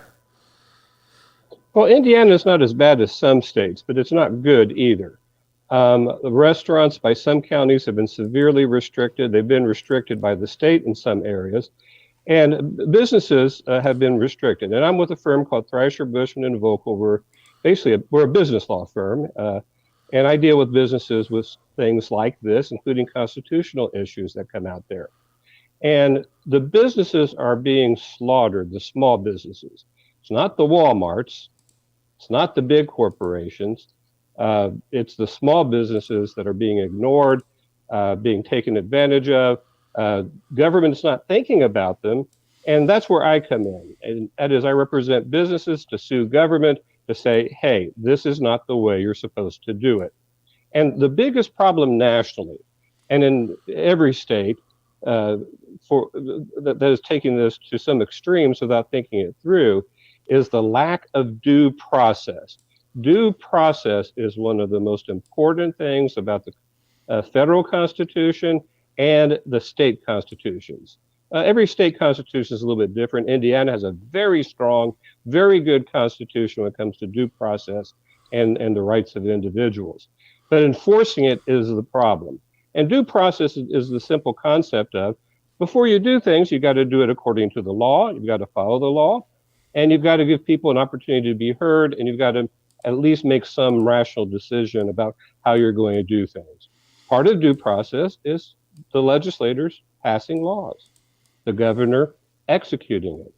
And the problem we have right now is it seems like due process across the nation and in the individual states is being ignored. The governors and mayors and county executives are just making up rules.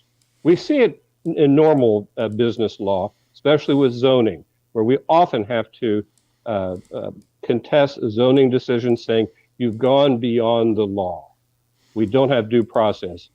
Bureaucrats cannot make the law. And we're seeing that with governors doing it, and we're seeing that with especially Board of Health, whatever they're called in every state, essentially Board of Health, are making up these rules. And they're not doing it the proper process, which is, hey, here's what we think the rule should be. Here's a notice of it. That gives you plenty of time to get there. We're going to do it at a time when people can get there. You can go up and you can say your piece on it. Then we'll make a decision about whether we should do it or not. But the important thing is everybody has an opportunity to be able to say, this is good, this is bad, you need to change this. And that's not happening. And they're not listening to small business especially. And they're just making up these rules. I call it the dictatorship by bureaucracy. And that's where lawyers come in. The problem is I'm a lawyer and I know we're expensive. We have a lot of training. I've been practicing for 34 years. The experience going against government is hard. Some younger people can do it and do it well, but they're the unusual cases because it's so hard to do and takes so much experience. And you're going against government, which has lots and lots of money for attorneys. So you get worked to death and they really work you. And government doesn't like to be told it's wrong oftentimes. Now, I'm not anti-government, but this is what's the reality out there. I have lots of people who come up and say, well, this is what the law is. And I go, yes, it is. Well, then they should stop. Yes, they should. How do you do it? We're going to have to sue them. We're going to have to lose in the trial court. We're going to have to go to the Court of Appeals. Then we're going to have to go to the top court of the Supreme Court of Indiana. Same with the federal. You go to the district court, you go to the Circuit Court of Appeals, Supreme Court. No guarantee that the courts in the circuit courts or the Supreme Court of the United States will take it. In Indiana, for example, the Court of Appeals has to take it. You're entitled to one appeal. But the Supreme Court of Indiana has complete discretion on most things, just like the U.S. Supreme Court. So you've got all of these things that you have to do, and the fees rack up, and you're fighting them. And what people need to remember is that in these fights, the judges are either elected or appointed, but they're usually from the establishment. That is not necessarily a bad thing, but it often means that if government does it, their gut reaction is to support it, unless it's completely outrageous. And what's completely outrageous is a matter of opinion. So that's the issue that you have.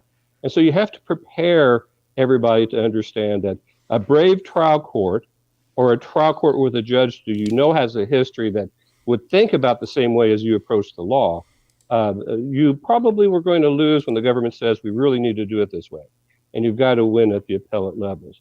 Sounds kind of depressing about it. Now, you've also had administrative hearings with boards of health. It depends on the state you're in, how you do it, what you do. But these are all the processes you have to go through to do it. Andrew Cooperrider, who I heard earlier in this program, he's got a lawyer. I happen to know his lawyer. The lawyer, he's a very well-respected constitutional lawyer in Kentucky. I also know that it's his living, and he charges for it, and it costs money, with Andrew kind of alluded to when he talked about the GoFundMe group that he has. So those are the things that you have to do and you have to attack, and it takes time. On purpose, to me, the court system is designed to be slow, ponderous, and long-term. And so you don't usually get quick decisions. And in lots of courts, so this the listenership knows this, people, why can't you get an injunction? It's clear. In most states and in the federal courts, to get an injunction, you have to show you're definitely going to win. We haven't had something like this since the Spanish flu, really, that's been treated this way. I won't go into what anywhere whether the Hong Kong flu was worse or the same as this back in the late 60s, early 70s. But I will say that the last time that we had such a reaction to illness in the United States seems to be the Spanish flu. And so a lot has changed. A lot of things have happened, and a lot of people are not used to what the law was, what happened with the Spanish flu, how they handled it. And so you have to educate. And this is something that people should know about. And this is something that lawyers are pushing really hard. And that is, in the Spanish flu, you were quarantined when you were ill. We're now having these lockdowns, which I call quarantines, before you're ill. And that's a major thing. And when you have quarantines, you have rights that are in the statutes in most states. And that is, if you disagree with it, you can go to court. Oftentimes, you have the illness, and the Board of Health says, hey, can you quarantine? And you go, sure, I've got an illness. I don't want to give it to anybody. But if you disagree, you can say, hey, you go to court and get a court order to do that. And that's being ignored by the governors, by mayors, county executives, and especially bureaucrats. Now, I'm going to give the bureaucrats of the Board of Health a little bit of deference. They're not used to this. Usually it's stuff that's well established. The rules have been made, are very clear. And but they have codes that they have passed, and you can look up the ordinances, and it says, if you're going to have meat, you've got to keep it at 40 degrees or less. So if you don't have it there and they do an inspection and find it, then it's easy. You know what the rules are. You have the refrigerator at 42. Shame on you, fix it. If you don't fix it, we're going to close you down. Mm-hmm. But we don't have it with this. And that's a major problem. They're making up the rules on the spot without due process. And then, as has been mentioned earlier, the rules don't seem to make sense. They're arbitrary, Pat, and that's a problem. Things are being treated differently for no good reason. Government has to have good reason to do it. The best example, the one I like to get that people really understand, are with churches, but it's the same with doing stuff with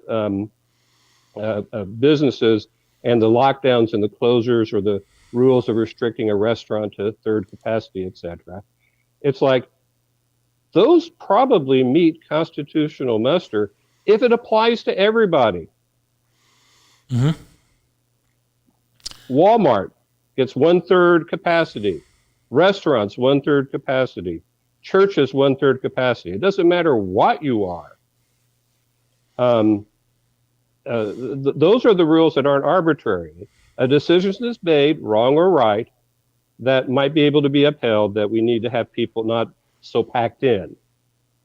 But when you start making different cases for different reasons without clear reasons for it, casinos can be open, but restaurants can't. Then you begin to have problems. Same with churches. The other thing I'd like to talk about this, which is being brought up more and more, and that is the lockdowns in California. 27 million people are now locked down in California. And that means the businesses too. And I'm just wondering when those 27 million people are going to file habeas corpus relief in their state courts and their federal courts. Habeas corpus is basically a petition saying, why am I in prison? Well, a lockdown, it can be argued, is prison. So we're into really interesting territory, because it's no longer that you have the disease that it happens, and it's really easy why you're locked down. I've got a disease. Everybody agrees it's a problem. The court's going to order me in here. I don't need to be told to quarantine. I'll put the sign up myself. I've got COVID. Don't come in here. But it's all of us who don't have it or have already had it, or all the businesses being closed down because of it and having these restrictions without having a finding that it needs to be done. The rule of law, which is the process of making our rules and regulations, called due process, has been thrown away. And that's where a lot of the lawsuits come out and what they're arguing. In Indiana, I'm involved in a lawsuit saying the governor doesn't have the authority under the law to do what he has done when it comes to limitations on restaurants. We're going through the process. We're going to be in a trial court any day now about it. We've gone through the administrative hearings. Those are the things that happen, and they take time. The other thing is, a lot of state constitutions, they probably all do, and I know the federal constitution has, what are called takings clause. It's if government takes your stuff, it's got to pay for it. Now, there are exceptions to that. A noted U.S. Supreme Court case, just really quickly, about probably over 100 years old, was can a board of health or can a local government tell you to burn down your orchard because you've got some type of ugly disease in it? The other orchards in the area didn't. And the Supreme Court said that wasn't a taking. The reason for it was specific. It was because of the danger to other people or other orchards, and that you could do that. But they had a good reason, a specific reason, and they had regulations about disease and what you would do. They had the due process. Now what you have is, why are restaurants being closed for capacity, but Walmarts are full of people? And I'm not after Walmart. Actually, I think Walmart's an excellent example of capitalism that works. I'm just saying, because they're large, government doesn't do it because they know they can afford the attorneys.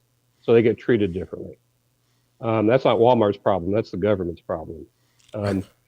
So, but you've got to treat everybody equally. If you treat everybody equally, you're dealing with a national emergency maybe.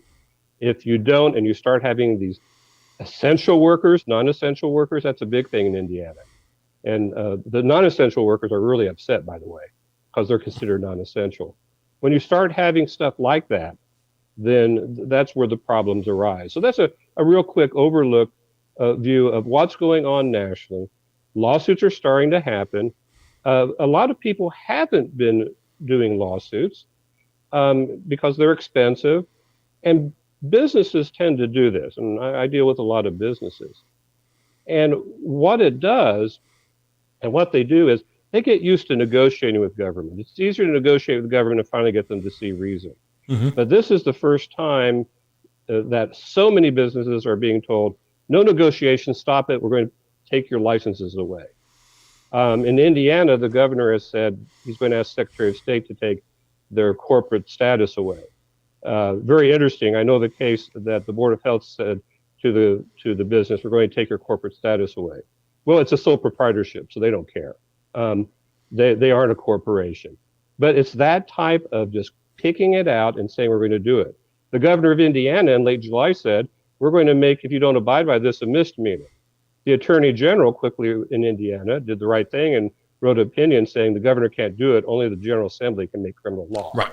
So, but that is what he did until he got pushed back by the attorney general. But that is what's going on. And for business owners across the nation, I don't see this stopping unless there's a vaccine that's miraculous. And I just don't see that happening, that they're going to have to start suing and taking people to court and taking government to court to get this stopped. Is that going to stop it all? Is that the only thing that needs to be done? No. People complaining, people voting at the booth, at the voting booths. It's going to take a lot of things. But the pressure of government having to defend itself, and the more it defends itself, the more it looks like it may not have a good reason. And quite frankly, I'll accept the fact that if they can prove that they've got a good reason, I'm fine with that. But right now we're seeing all types of reasons, and COVID gets worse and worse and worse. And so whatever they're doing is not working. Right. And I don't think it's because people aren't generally doing it. I wear masks because people like it. They're more comfortable. I don't want to make people uncomfortable, even though I think they're overused. That's my personal opinion. But why do that's not the hill I want to die on, quite frankly. The hill I want to die on is don't close my business down, because that's what you're doing. That's a hill worth dying on, in my opinion, personally. But most people, even if they don't agree with some of this stuff, they'll keep 6 feet distance, they'll put masks on, etc. But keep the economy going. Do things that keep people employed, fed, and they can do stuff. And that's where the kind of the lawyer part comes in and why you need lawyers. We've got a problem in the United States to be able to deal with our justice system and to deal with everything that's going on. It's become too costly, too complicated. Procedurally, it's very, very hard to do it yourself. Right. And that's just very unfortunate. That's the way it is. You know, in a couple of editorial notes, you've heard me say before, in the halls of justice, justice is in the halls. For folks wondering, what's the big deal about losing your corporate status? Well, if you don't file your annual Secretary of State's form, after 2 or 3 years, most states will dissolve your corporation. What that does is then there's no corporate veil you have to pierce. And you're an attorney, I'm not an expert. I literally try to play one on the radio. But ultimately, if you lose that corporate status, you are individually susceptible to lawsuits in a highly litigious society that could come in effect because of COVID or COVID issues that might arise at your business. So there's a double irony there. That's right. Right. And then finally, they're doing it with. No, go ahead. No, they're doing it without authority. Mm-hmm. What legislature said they could do that? None. Now, if the General Assembly or the state legislature say that's okay, well, that's a different thing. But they used the right process. They had the readings on the bill. They had public comment. They voted. They argued and decided you could do it. But the governors are just picking it out of air and saying, we're going to punish you this way. That's wrong, and that's why we're suing, and that's what's getting attacked by lawyers. But most businesses still are reluctant to sue. They think it's going to go away, and I'm not so sure that's going to happen. We need to have more of that happening. We need to have more of the pressure of lawsuits, in my opinion, on that. But it comes at a high cost. That's the problem. Right. We have a business here, and we hope to get them on the air this week in Rhode Island, which just went to the mat. A series of gyms, 2 gyms, part of a national franchise. And again, there was what they call an ex parte hearing on Thursday that was delayed until Friday. And the attorney, I listened to the attorney, and I as a hobbyist, I can appreciate good lawyering. And one of the issues that the attorney brought up was the fairness, if you will, of the governor being publicly willing to sit down with some industries and discuss and negotiate the terms of engagement, if you will, of how that business can conduct itself, and then other industries not having that open door, not having that. In this case, the gyms, who are adhering to virtually every, by all accounts, quite frankly, their gyms are cleaner than some of the schools we warehouse our children in. But you know, there is this notion, and this is, I guess, is the biggest challenge, because if I am correct, every state constitution literally has their own nuances in approach to these type of economic emergencies, or emergency orders, executive orders. Some states have the requirement that the laws have some efficacy, that they not be specifically the term arbitrary, or then there's the term arbitrary and capricious, and that's a term I get to cover the states, the governor's press conferences, and that's what I accuse them of being, and you can imagine how well that went over on live TV. But yes. But is that one of the central issues? How the state's constitution is written? Yeah, it is. That can be it. That can make a difference on how things are done, and what you have to do. A lot of states have emergency powers for governors. The question in Indiana is, has he done it too long? Right. There was no dispute he could do it for 30 days. There's a big dispute whether he could do it longer for 30 days without calling the legislature in session and making these decisions. Right. You have the same lawsuit, which has been successfully done by businesses in Michigan, for example, where they said the governor has exceeded her mandate.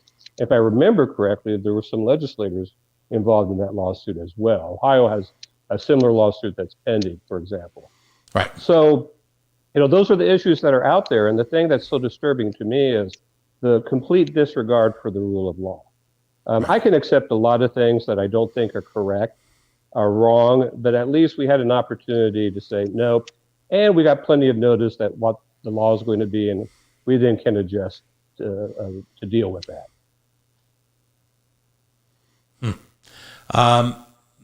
Clearly, it seems like they're welling up, sort of like a dam that's about to burst. There seems to be lawsuits across the country where now, and I've always understood this, to be a important component. There are people now who can prove harm, and as a result, have standing. How important is that? Correct. Oh, it's very important. If you have a harm, and restaurants do, they've lost business. That's a harm. You can also get standing by the law affecting you. In Indiana, we call them declaratory judgments, where it's basically, hey, what's the law? Here's the issue. We need to know to be able to operate. Judge, tell us that. But you can't get what are called money damages. You can't get paid anything for that type of judgment. Insurance companies do this all the time. Hey, we've got a lot of people saying that our policy means this. We think it means that. Judge, tell us what it means so we know how to react to how we wrote our policy. Did we write it correctly, and what does it mean? But they don't get money for that. They're actually paying money to get a judge to decide what does this insurance policy provision mean. But to be able to have standing, you have to have some harm or some reason to do it for the judge to do that. In federal court, you're going to have some harm usually.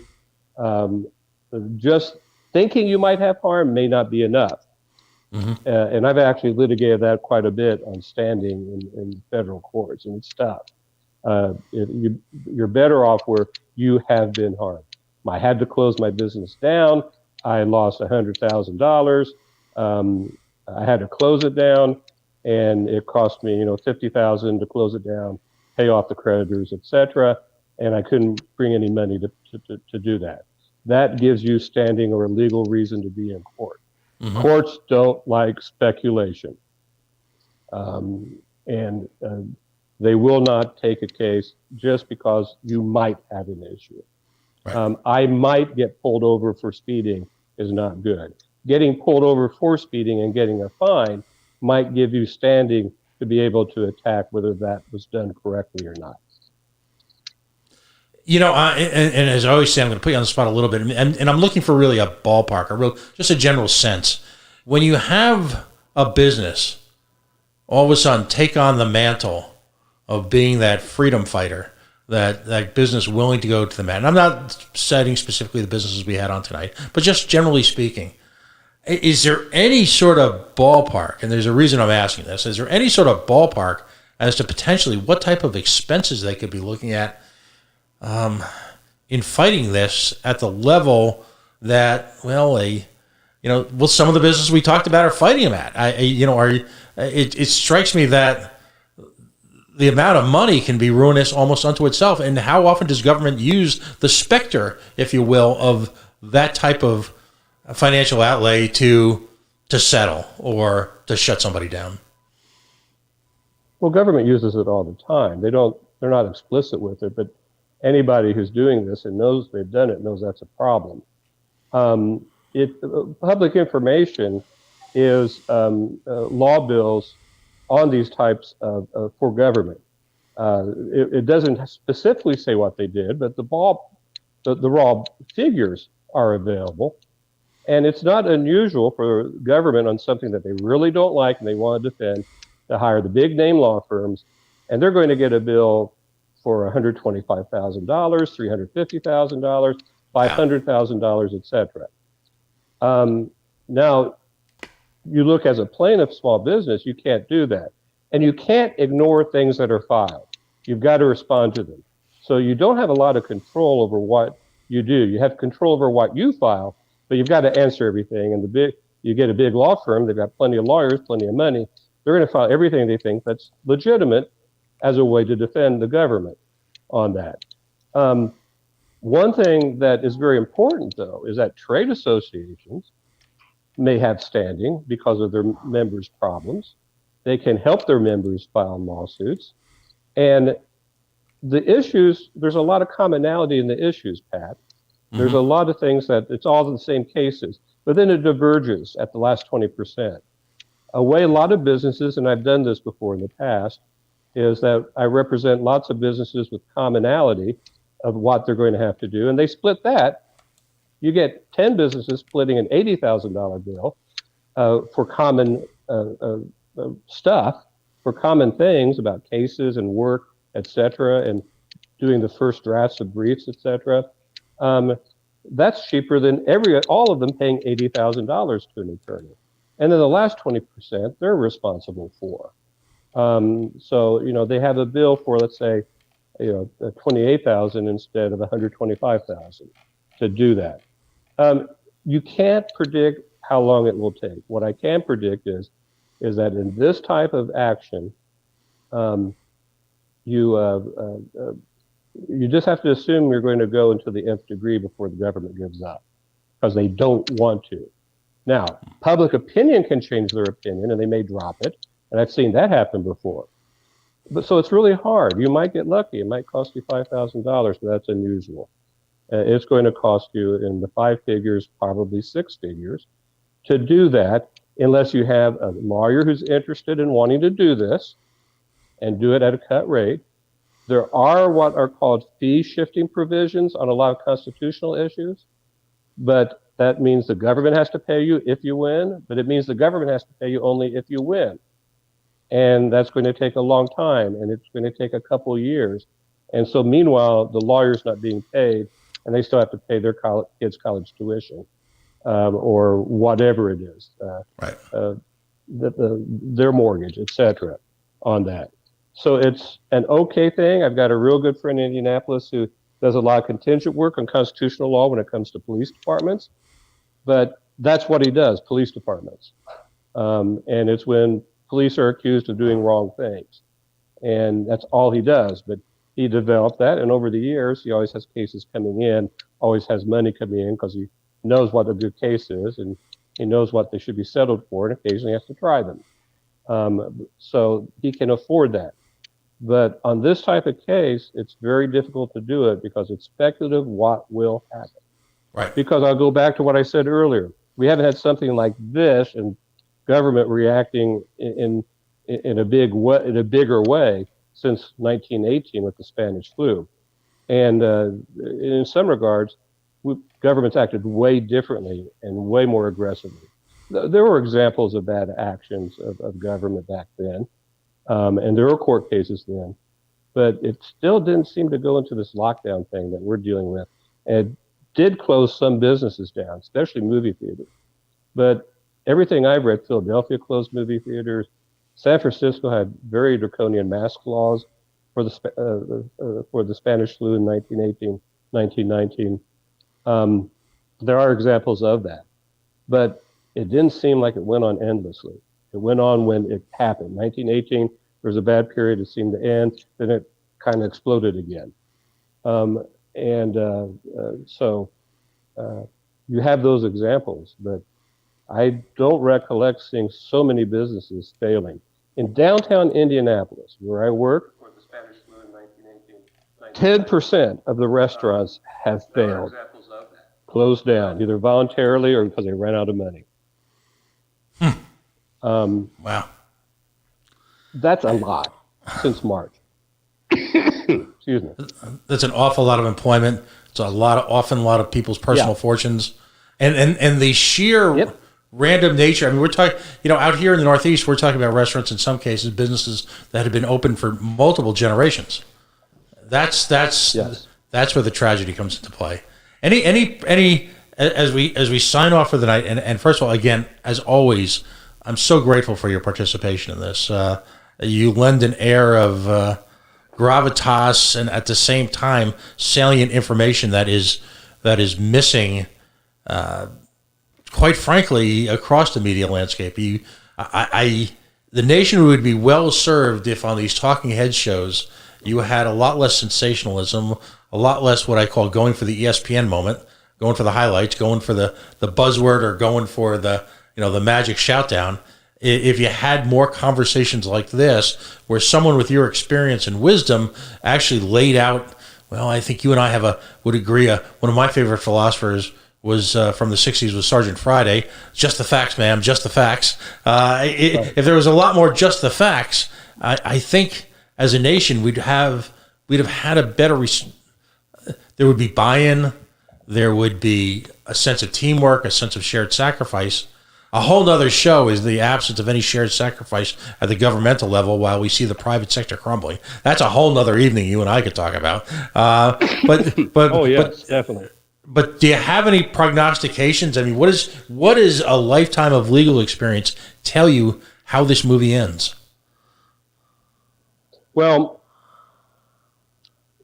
what I'm waiting for is next year when the state legislatures start really going into this again. I'm waiting for the 2021 and 22 elections. But what I see here is I see this continuing. And the reason for it is it doesn't seem like anybody has an idea what they should do, why they're doing it. And it seems to be that we have a very anti-business climate with the politicians. So they're still going to be anti-business.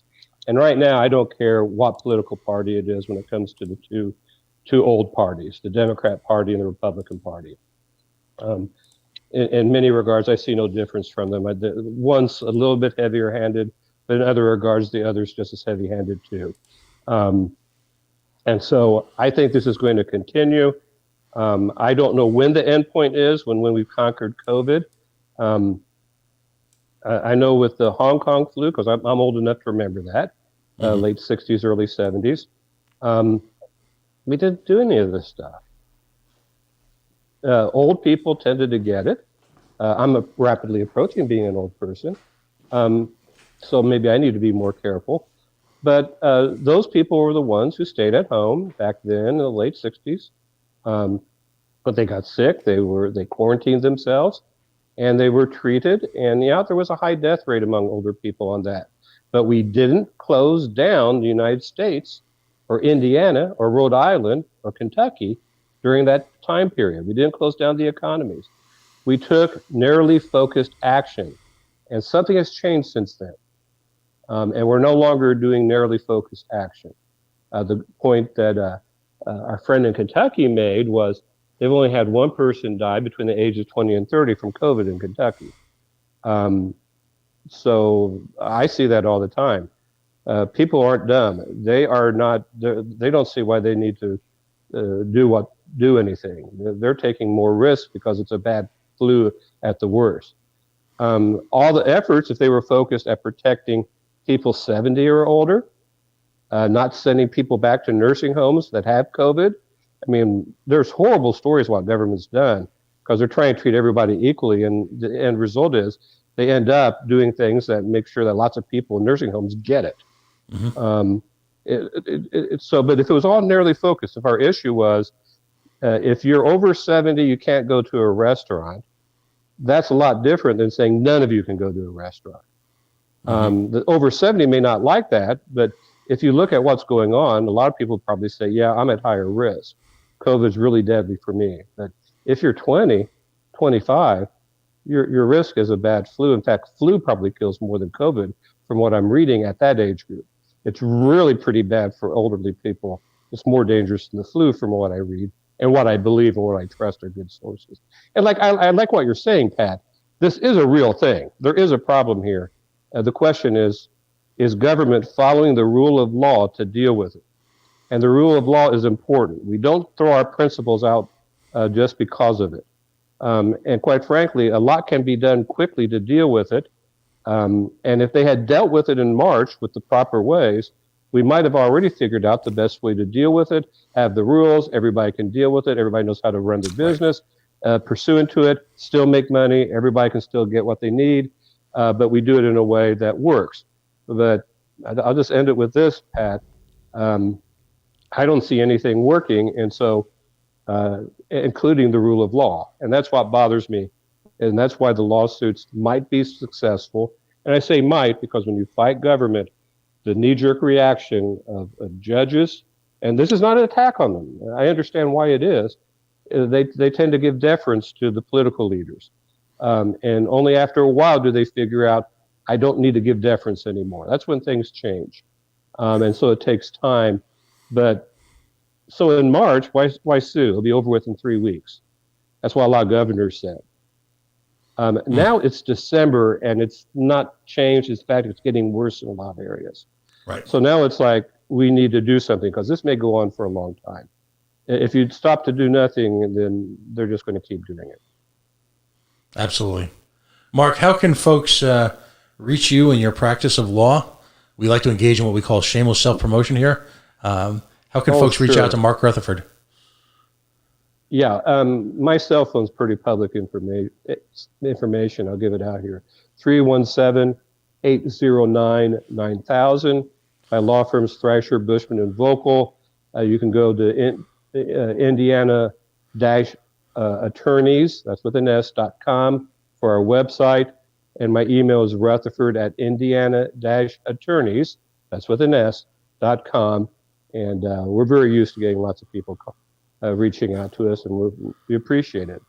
We're honored when people do that. We're honored by the fact that you would continue to invest in independent media, this type of expertise, a lifetime of studied, serious expertise, even in times of, well, let's just say chaos that we have right now. And again, were there more voices like this on bigger platforms, perhaps this would be a different world, a different country right now. Sadly, that's not the case, but we're certainly going to do our best to interject a note of combination of reality, the law, individual rights, and as libertarians, as you and I are, individual responsibilities. And I guess we probably just leave it at that point. Mark Rutherford, attorney at law, constitutional attorney, joining us on the coalition tonight to, if you will, put an exclamation point on what was a longer show than most, but clearly the points made by our guests, whether they be in Kentucky or the points made by our guests in Rhode Island, the point based on our esteemed guest from Indiana, are universal in that we have laws, we have rights, we have responsibilities. All must be upheld, none to the exclusion of others, and for the benefit of us individually.